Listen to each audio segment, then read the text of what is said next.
Bonjour mes chers Verseaux, je vous remercie de me retrouver pour ce taroscope du mois de février 2020.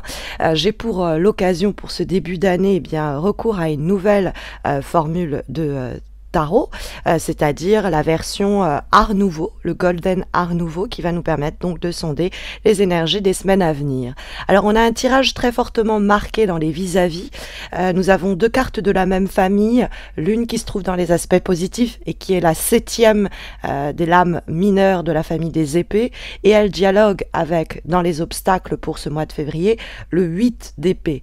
Et on a la 10e lame majeure, la roue de fortune ici, dans la vibration, qui dialogue avec la carte de la force en termes de direction. Donc on a deux lames majeures qui dialoguent, deux cartes de la même famille qui dialoguent également dans le cadre des épées, et il semblerait qu'ici on a le problème exprimé et là quelque peu la solution, hein. C'est-à-dire que les lames majeures vont permettre de mettre en lumière tout particulièrement des méthodes, des moyens, des événements qui vont surgir, qui vont être importants et qui vont permettre un changement, une transformation tout aussi cruciale, tout aussi essentielle. Et puis du coup, quand on voit le 7 et le 8 d'épée, ce serait la force dont on va avoir besoin et à laquelle on va avoir recours, sous-entendant par là que cette force, on en dispose. Eh bien, cette force-là, elle va nous permettre de régler les problématiques exprimées par les épées. Bien que nous trouvons le 7 d'épée dans les aspects positifs pour votre mois de février, la carte du 7 d'épée, c'est une carte d'emphase, de période très challengeante, où on doit un peu courir, un peu partout, faire entendre sa voix. Il y a l'idée, avec la carte du 7 d'épée, arriver à, même dans une période où on est très débordé, à être un peu au four et au moulin, à ménager la chèvre et le chou. On arrive à quelquefois d'ailleurs même faire un peu des allers-retours entre deux personnes, de services par exemple au boulot. Quelquefois donc on peut même faire office de médiateur, hein, d'intermédiaire, et histoire de faire avancer une situation qui s'enlise, parce que nous avons en face du 7 d'épée, dans les obstacles, la carte du 8 d'épée. Or, la carte du 8 d'épée, elle va nous signaler une période difficile, inquiétante, dans laquelle on se sent entravé, dans laquelle on se sent limité et quelquefois paralysé. Hein, le 8 d'épée, c'est une forme d'emprisonnement. Alors, le 8 d'épée peut nous signaler une forme d'emprisonnement plus d'ordre mental et psychologique, c'est-à-dire que la situation dans laquelle on se trouve sur le plan mental est en train de nous asphyxier.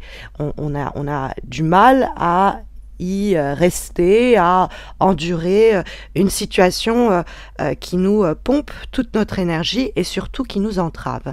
Parce que c'est ça, l'huile d'épée, c'est l'idée d'une prison qu'on a participé quelquefois à se créer, dans le sens où on a laissé faire, où on a laissé peut-être des personnes mal s'adresser à nous, parce qu'il peut y avoir quelque chose dans la communication avec des personnes qui nous disent pas franchement ce qu'elles pensent, parce que elles essayent de se faufiler entre les gouttes, mais en ne voulant pas affronter certains sujets, certaines conversations, certaines responsabilités, elles conduisent ces personnes ou cette personne à nous enliser. Donc il va être important de modifier le cours des choses. Le point positif avec la roue de fortune, c'est l'idée qu'on va avoir la providence de notre côté.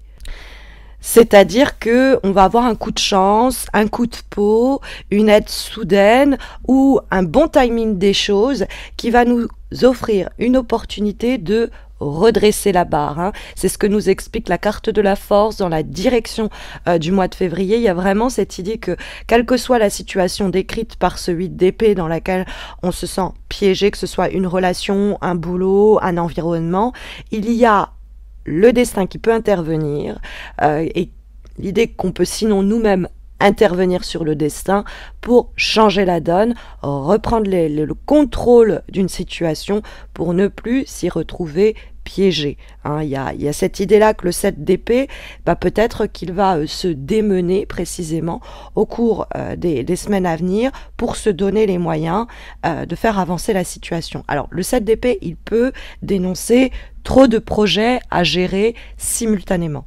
Hein, donc on peut avoir l'impression d'être débordé, c'est ce que je vous disais, on est au four et au moulin, mais peut-être que il y a une situation comme ça qui nous demande en février d'être un peu sur tous les fronts, d'être vigilante sur les messages qu'il faut faire parvenir, les courriers qu'il faut envoyer, les appels qu'il faut passer, ou les discussions franches qu'il faut avoir aussi, parce que le 7 d'épée va encourager à cela, c'est-à-dire par exemple si on trouve qu'on est surchargé au boulot, ne pas hésiter à le signaler à qui de droit. De ne pas, le 7 d'épée nous encourage à ne pas rester passif ou passive devant des situations qui nous chiffonnent, soit on le signale, soit on fait entendre sa voix, mais il vaut mieux le dire, l'énoncer à voix haute, ne pas faire les choses en cachette, parce que le 7 d'épée, la communication est importante. Donc si vous êtes même témoin de situations qui pour vous sont faites en cachette parce que les gens ont quelque chose à cacher, ou en tout cas trompent leur monde, n'hésitez pas à le dire soit à la personne concernée, je vois clair dans ton jeu, soit aux personnes que cet individu pourrait, d'une façon ou d'une autre, par cette attitude lâche et quelquefois un peu menteuse, pourrait les sévices qu'il pourrait infliger à d'autres personnes autour de vous. Donc vous pourriez, avec le 7 d'épée, être un peu le justicier masqué et signaler ou en tout cas faire entendre votre voix pour arrêter cette situation qui emprisonne votre entourage, qui vous emprisonne vous-même, hein, et que le 8 d'épée va nous signaler. Le 7 d'épée nous encourage à nous protéger, hein, protéger ceux que l'on aime et nous protéger nous-mêmes pour sortir de cette prison, hein, que le 8 d'épée va nous signaler et qui, le 8 d'épée va décrire une période inquiétante, mais le 8 d'épée, même si la carte est dans les obstacles, ça peut nous parler d'une crise, voire d'un conflit, mais qui est bienvenu. C'est-à-dire que ça va donner lieu à une transformation profonde, qui va passer par soit une autocritique, hein, on envisage, on étudie comment on a participé par notre passivité, notre complicité ou notre vision des choses à maintenir cette situation en place ou à laisser quelqu'un garder cette situation en cours. Et donc il y a ça, ou alors on reconsidère un peu la situation, les engagements de chacun, ce qui va nous être utile pour justement sortir de cette impasse, parce que le 8 d'épée, c'est quand même être lésé par son entourage professionnel, par son environnement amical, par son entourage familial. On est vraiment comme quelque chose qui nous tient la tête sous l'eau et on se sent enchaîné. Et donc il y a cette idée, avec notamment la roue de fortune bien aspectée et la force d'opportunité en termes donc de vibration et d'issue pour ce mois de février, d'opportunité pour eh bien mettre fin à une situation comme ça éprouvante. La roue de fortune, il y a l'idée que des événements pourraient surgir assez rapidement, de façon inattendue. C'est pas des choses qu'on prévoyait. Hein, il y a l'idée de devoir un peu surfer la vague avec la roue de fortune, c'est le destin, la providence, la bonne fortune qui joue un rôle et qui nous donne un coup de pouce, qui nous donne un coup de main pour prendre les choses en main et savoir dire notamment stop. La carte de la force, c'est la force tranquille, mais on marque très clairement ses limites et on sait dire basta à qui doit l'entendre, ou alors on sait reprendre le contrôle d'une situation qui nous semblait, dont on avait perdu justement la gestion. Donc on a dans l'idée de la force se donner les moyens, c'est-à-dire que comme si on avait un signe, la roue de fortune, qui se produisait et qui nous disait bon, voilà, là on peut agir, réagir face aux événements ici énoncés par le 7 d'épée, le 8 d'épée. On peut trouver une solution, un remède à nos maux. Et donc il y a cette idée de, à la force du poignet, en relevant les manches et en se disant ok, je me charge de ça, je maîtrise cela, on va arriver à plus s'imposer, reprendre les rênes d'une situation dont on se sentait dépossédé, gérer les problématiques matérielles qui avaient pu surgir. Mais donc il y a cette idée quand même d'un emprisonnement, donc soit d'une emprise, soit d'une situation prenante, soit l'emprise de quelqu'un, soit c'est la situation, une situation elle-même, dont il faut absolument nous libérer. Nous avons comme avant-dernière énergie pour ce mois de février une lame issue d'un oracle que j'affectionne tout particulièrement, qui est l'oracle d'Ama-Am de Stéphanie Gras, et j'ai la carte les signes de la vie. Alors, les signes de la vie, comme son nom, son intitule l'indique, nous dit que rien n'arrive par hasard.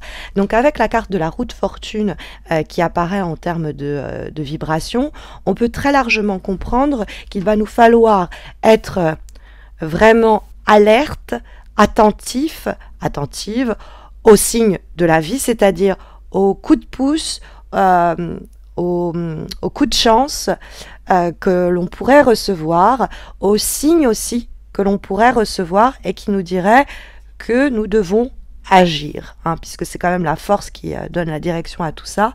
La carte des signes de la vie nous dit que derrière chaque expérience se trouve une opportunité pour avancer, croître, évoluer, s'élever. Et donc, c'est une carte qui nous amène à grandir et qui présage qu'on est sur la bonne direction. La parole qui lui est associée est la suivante: rappelle-toi que tu n'es pas seul au monde, tu dépends de 1000 créatures qui font le tissu de ta vie. Donc, on sent dans ce tirage que cette situation vous concerne directement, mais qu'elle semble également impliquer soit une autre personne, donc avec laquelle vous êtes en interaction dans le cadre des difficultés énoncées par le tirage, ou votre environnement est également impacté par les difficultés que vous rencontrez. Et donc ça ne touche pas que vous, mais votre foyer, votre famille, vos amis proches, etc. Comme dernière énergie, nous avons une lame issue du jeu Umrazai, et nous avons une très jolie carte puisque nous avons la carte de la guérison physique. Cette carte de guérison physique, elle est très encourageante parce qu'il y a des plaies à soigner, des maux dont il nous faut nous défaire, nous dit le 8 d'épée. En effet, la carte de la guérison physique va énoncer un problème sur le plan mental, évidemment également physique, ça peut être aussi un choc qui lui a généré des crises d'angoisse, de l'eczéma et de l'urticaire, pour ne dire que cela, mais pour illustrer un petit peu l'idée du problème physique que ce trauma, que cet événement choc a déclenché. Il y a dans la carte de la guérison physique la possibilité donc de se remettre, de guérir des énergies négatives énoncées par exemple le 8 d'épée dans les obstacles.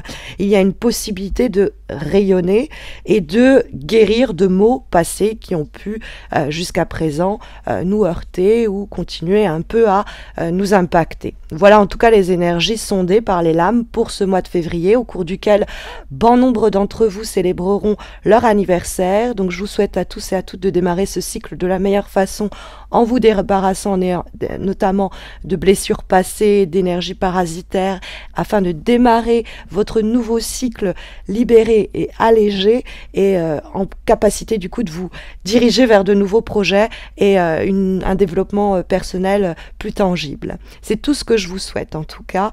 Je vous remercie du temps que vous m'avez accordé, mes chers Verseaux, pour ce mois de février. Et c'est également l'occasion pour moi de vous inviter à vous abonner à ma chaîne YouTube si vous ne l'avez pas encore fait. En fin du mois, je célèbre mes 50 présences sur YouTube. Il y a un concours spécialement pour ça qui s'organise. N'hésitez pas donc non plus à liker cette vidéo ou à laisser un commentaire. Ça fait toujours plaisir de vous lire. Et puis surtout, n'hésitez pas à me retrouver sur Facebook ou Instagram.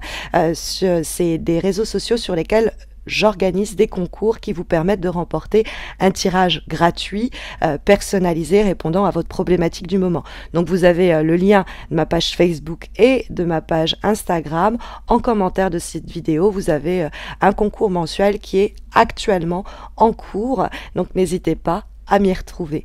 Et puis, je vous retrouve donc dans quelques semaines pour célébrer mes 5 ans sur YouTube et surtout vous énoncer les énergies du mois de mars. D'ici là, portez-vous bien.